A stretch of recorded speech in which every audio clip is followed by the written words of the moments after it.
Vâng, mình chào tất cả quý vị và các bạn đã trở lại video kênh Quan Văn Trường.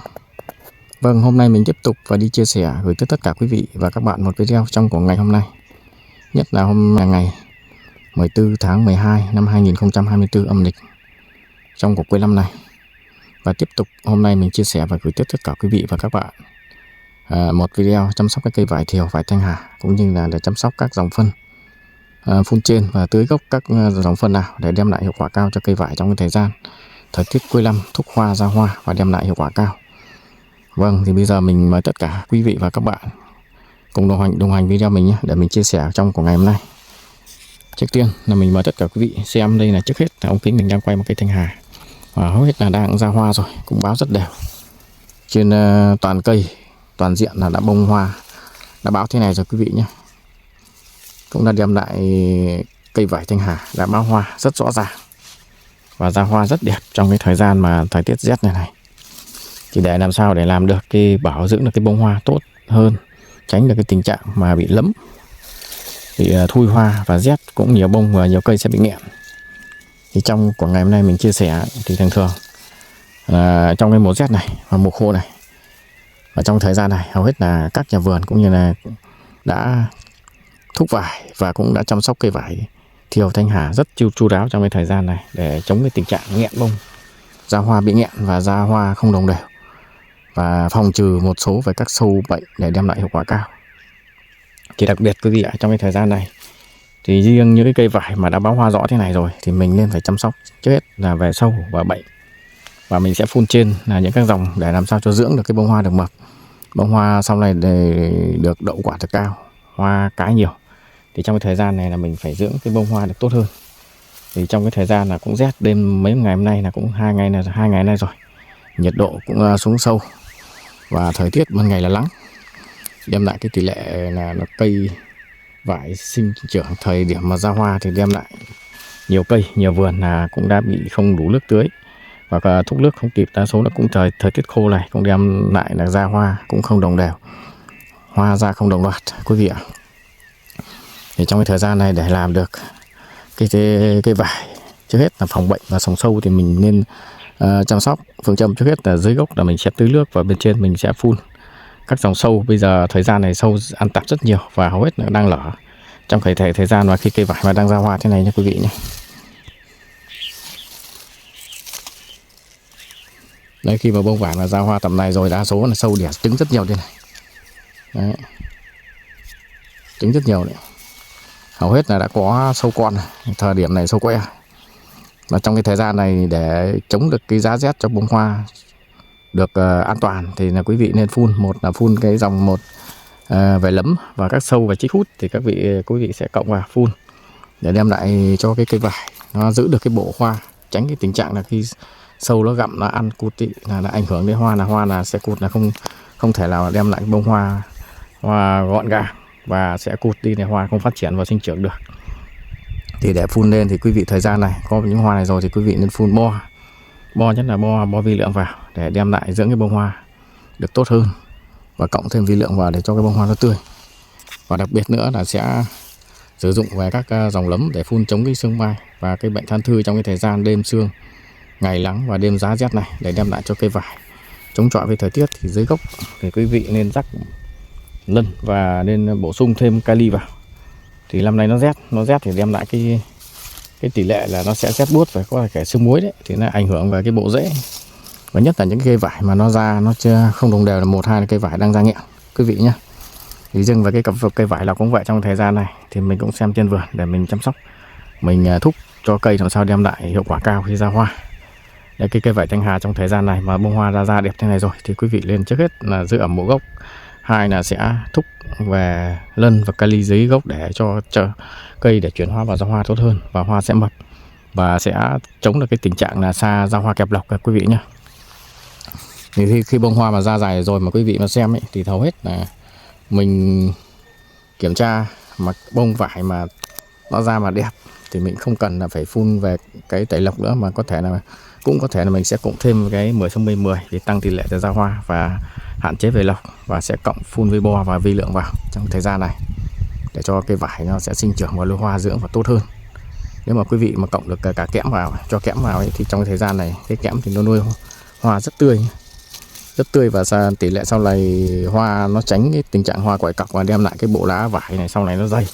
nó dày lên và tỷ lệ đậu quả được cao hơn và cây xanh quả rất đẹp trong cái thời gian khi trồng quả lon. Để quý vị xem những cái cây vải tầm này. Và bây giờ mình chia sẻ tiếp về cái cây vải thiều với quý vị nha. Và mình đưa quý vị về tham quan tiếp vườn vải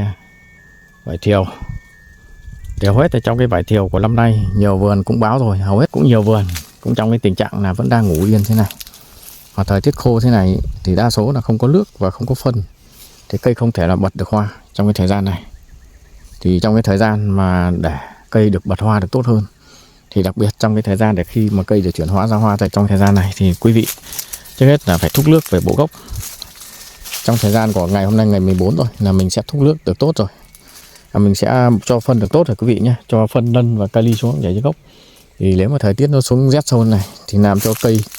nó sẽ kháng về cái thời tiết, là 1-2 là sẽ kích thích cái bộ rễ cho cây phát triển và sinh trưởng và sẽ phân hoa màu hoa được tốt hơn. Thì đặc biệt của cái vườn vải của năm nay thì trong cái thời gian này, vì năm nay nó quá khô hạn, nếu mà không có nước thì mình không thể nào thúc cây để ra hoa được trong cái thời gian khi khô hạn thế này. Mà cái tiết này là tiết để thúc hoa và ra hoa, là thời gian này rất là hợp lý và đúng thời điểm để mình thúc. Lý tưởng nhất là thời tiết là ban ngày nó ấm, nắng, có ánh nắng này. Và khi cây vải mà có độ ẩm xuống gốc thì cây nó chuyển hóa và sẽ ra hoa.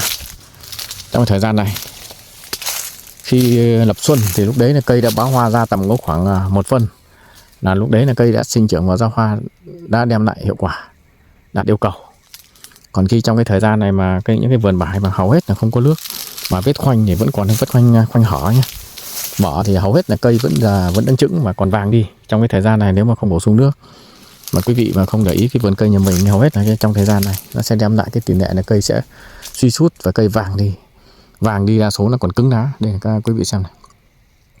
nó cứng lá để cây nó còn úa lá rụng nhé, vì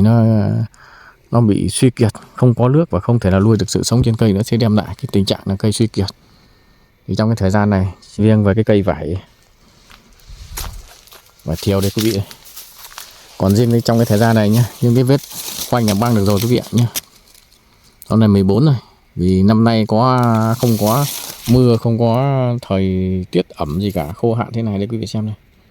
Những cái vết khoanh này đa số nó còn mở rộng ra, mà mình thường xuyên cũng làm video chia sẻ quý vị. Hầu hết là video nào mình nói đến từ khi cái vết khoanh cho đến khi cây vàng và cây xanh, và chăm sóc như thế nào để đem lại rất là hiệu quả.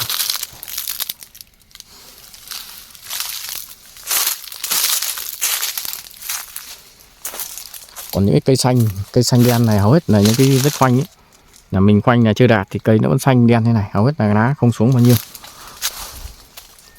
Còn những cái cây vàng gừng như này quý vị nên thúc nước và cho lân xuống gốc cho mình,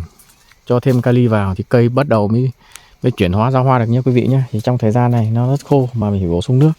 Còn cái tình trạng này nó say man, nó sẽ ra bông nghẹn, ra hoa không đồng đều. Mà trong thời gian này là quý vị nên cũng tỉa cho vải được rồi, rút cành bên trong thân để cho cây làm sao nó sẽ tập trung về dinh dưỡng. Và khi mình thúc nước và thúc phân vào thì nó sẽ đem lại nó phân hóa và ra hoa được đồng đều và tốt hơn. Tránh tình trạng là cái thời gian mà như cái cây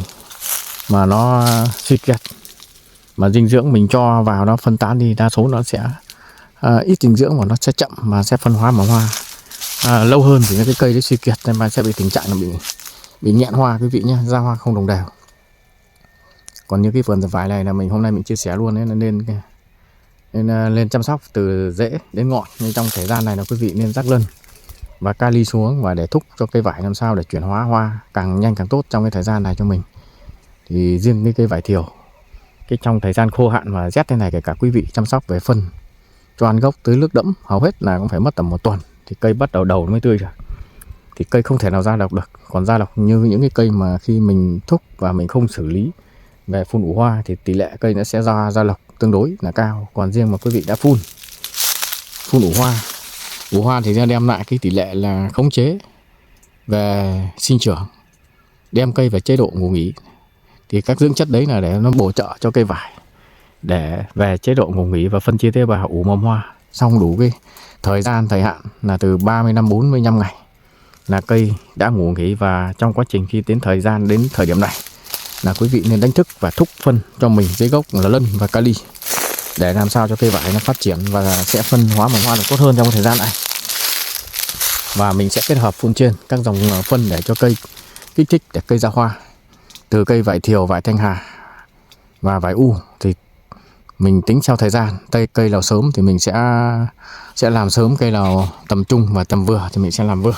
Như vải u thì bao giờ là cũng ra sớm và bán sớm, bao giờ cây trà sớm thì mình sẽ phải phun đúng cái thời gian sớm hơn so với vải thanh hà và vải thiều. Còn riêng để mà phun cái dưỡng chất vào để đem lại hiệu quả cao và cho cây vải thuận tiện ra hoa thì bắt buộc trong cái thời gian này, kể cả mấy năm nay quý vị ạ, đa số là mình vẫn phải áp dụng kỹ thuật. Kỹ thuật thì bắt buộc là phải dùng thuốc. Kỹ thuật từ thủ công cho đến về dùng thuốc thì để mình tạo cho cây thêm đủ chất và cấp những cái dưỡng chất đi vào cho cây, để chẳng hạn như làm hoa thì là chuyển hóa. Hoa thì bắt buộc là phải có các chất lân, kali và các chất chuyển hóa để cho cây phân chia tế bào, để về cái chế độ là khống chế về cây sinh trưởng, về chế độ ngủ nghỉ để cây lúc đó là mới ủ hoa và phân chia tế bào. Sau này bắt đầu kích thích để cho nó cần cây ra hoa. Trong thời gian này thì trong thời gian này là không còn phải ủ hoa nữa, mà trong thời gian này là quý vị nên phải kích rồi, kích để cho cây nó phân chia ra hoa, chuyển hóa ra hoa và ra hoa trong cái thời gian này. Mà khi cây mà thiếu các yếu tố như một nước, hai là phân gốc và phun trên và phòng trừ các về con chích hút và sâu bệnh nữa thì mới đem lại cho cây vải hoàn thiện đủ chất và phòng trừ sâu bệnh thì cây mới phát triển và sinh trưởng được tốt được. Còn khi cây vải mà trong thời gian này mà quý vị vẫn để nguyên mà không chăm sóc thì không đúng tiết thì sợ sau này cái thời tiết ấm bùng lên của năm nay thì thời tiết nó không có mưa mà độ ẩm không khí thì thấp mà cây thì khô hạn. Hầu hết có năm nào mà như năm nay quý vị xem đấy, cây vải khoanh rồi mà hầu hết cái vết khoanh còn há ra. Nhưng mọi năm thường khoanh tầm có khoảng 1 tuần hoặc 15 ngày quý vị ra kiểm tra vết khoanh hầu hết nó đã bám mép liền rồi. Nhưng mà năm nay lại khác biệt, quý vị khoanh ẩu nó vẫn giữ nguyên thế, không như nó còn khô đi. Đây quý vị xem nhé, tuy rằng cái vết này là vết khoanh ẩu ấy nhưng mà nó vẫn còn khô đi, không bao giờ thể liền, nó còn há ra đây này. Đấy. Thì trong cái thời gian này mình sẽ để ý vết khoanh cây lầu vàng mình băng vào quý vị nhé. Còn cây nào chẳng hạn mình khoanh vào là hầu hết nó ẩu ấy, thì thường nó vẫn xanh ấy. Nếu cái nọc nó vẫn xanh ấy, thì mình chưa cần băng, vì cái tế bào nó đã liền rồi thì cái đấy là mình không cần thiết phải băng vội. Còn riêng những cây mà nó đã vàng mà hầu hết kiểm tra vết khoanh mà đã khô thế này quý vị phải băng vào. Thì trong thời gian của năm nay thì nó khác thường, thì hầu hết mà quý vị không băng vào đến lúc khi bắt đầu ra hoa là lúc đấy là nó khi cái dinh dưỡng nó bắt buộc để nuôi hoa và để truyền lên thì mình phun thì nó chỉ được một phần nào thôi. Chứ còn nếu mà để bổ sung thêm ở dưới gốc thì cây đủ chất thì bắt buộc cái vết khoanh đến lúc nuôi quả thì nó liền nó rất lâu chứ không thể nào là nhanh được. Khi cây vải nó liền nó mất cái thời gian, mà khi nó cái thời gian đến thời điểm này nó không liền được đến lúc khi vào nó phình nha. Các quý vị xem cái vết khoanh nó không liền được, nó phình nha, phình ra những lúc kiểu như cái cành vải để mình chiết ấy, nó phình để ra rễ. Lúc đấy là mình băng và nó khó liền và nuôi quả sau này rất khó khăn. Đấy quý vị xem, cái vải thiều trong thời gian là rất khô hạn. Còn riêng hôm nay mình chia sẻ là gửi tất cả quý vị để chăm sóc cái cây vải thanh hà, vải thiều làm sao đem lại cái hiệu quả cao. Thì trong cái thời gian này là một mình chia sẻ thường là đấy, như cái vải thanh hà mình vừa chia sẻ đã có hoa rồi thì quý vị lên phun các dưỡng chất và phòng trừ sâu bệnh. Như một là về thấy cây khỏe thì mình sẽ cộng thêm cái 10-60 và cộng với bo và cộng với vi lượng vào để mình phun, để đem lại cho cái cây tỷ lệ ra hoa đồng đều và ra hoa được tốt hơn. Và dưới gốc thì mình cũng chia sẻ là quý vị nên bón lân và bón thêm kali vào, vì năm nay nó giá rét thì lên để mình tưới cái kali vào và lân vào để nó giữ ấm bộ gốc và kích thích cái cây để ra hoa được tốt hơn. Và bên trên thì quý vị nên phun về một là đây cũng rất chi là dẹp đây. Quý vị mà xem vườn thì mình có dẹp, cái dẹp này dẹp kim thì sẽ cộng tác và mình phun. Thì dẹp kim là 1 là 2 các cái dòng chích hút là 2 và sẽ lấm để mình phun để cho cái cây vải đang ra hoa trong cái thời gian này phòng trừ sâu bệnh, cung cấp dưỡng chất cho cây để cho cây nó ra hoa được tốt, sau này hoa được mập, chống cái tình trạng là bị sâu bệnh và tình trạng bị hoa bị nghẹn, đem lại tình trạng là cây nó không ra hoa đồng đều và cây sẽ gặp cái thời tiết xấu, sẽ đem lại bất lợi và cây đem lại cái năng suất là kém quý vị nha. Còn những cái vải ngọt trong cái thời gian này hầu hết là mình phải thúc nước và những cây vàng thì mình băng vào, và dưới gốc mình sẽ bón phân như thời tiết rét này là quý vị sẽ bổ sung thêm kali cho mình. Và dưới gốc là lân là cứ rắc lân vào rồi để cho cây giữ ấm gốc và kích thích bộ rễ, để cho cây sẽ ra hoa được tốt hơn. Và quý vị lên cũng kiểm tra cái vết khoanh nhà mình, những cây vàng và cây mà vết khoanh hở mà rất to thì quý vị nên băng vào để cho cây lấy lại sự sống và cây nó sẽ liền lại để sau này nuôi quả loan. Cái vết khoanh này quý vị băng vào để mai nuôi quả loan thôi, chứ còn bây giờ còn đâu mới liền được nhá. Vì cây đang thiếu nước trầm trọng trên cây, cây còn vàng đi úa cả lá mà rụng cả lá. Nói trong cái thời gian của năm nay thì đặc biệt cái cuối năm này nó khô quá khô luôn. Và rét cũng rét có 2 hôm nay thôi, nhưng mà mấy đêm nào giá. Nhưng được cái cây vải theo thì nó cũng chịu hạn, chịu hãn và cũng chịu rét tốt. Nhưng mà trong quá trình quý vị xem cái cây vải nhà mình, nếu nó vàng thì quý vị phải băng vào. Mà ngọn nó thắt là quý vị trong thời gian này là phải để ý nha. Thắt vào là rất nguy hiểm, để nó bật vòm hoa là rất khó đấy. Trong thời gian này nên thuốc hoa là với nước này, phân nân và kali quý vị rắc xuống, chỉ cần 2 dòng phân và phun trên trong thời gian này thì để tránh cái tình trạng và chống và hạn chế được cái tình trạng nó kẹp lọc thì quý vị cộng cái 10-60-10 vào cho mình. Thì 10-60-10 cái trong thành phần ấy là nó có đạm là 10, nân là 60, kali là 10, nhưng mà trong đấy nó có kích phát tố, có các thành phần hoạt chất để kích thích để cho chuyển hóa và ra hoa. Thì có một số thành phần về vi lượng, nhưng mà mình sẽ cộng thêm vi lượng vào để cho cây nó sẽ bật mầm và nó sẽ làm cho tươi đầu hoa được tốt hơn trong cái thời gian cuối năm này. Vâng, thì hôm nay mình cũng đi chia sẻ gửi tất cả quý vị một video chăm sóc từ cái cây vải Thanh Hà, vừa dưỡng hoa, kích thích hoa cho cái vải thiều trong thời gian này. Thì cũng như là bón giấy gốc các loại phân gì và phun trên các cái dòng phân gì thì quý vị có xem cũng tham khảo, cũng là để sử dụng cũng như là mua về sử dụng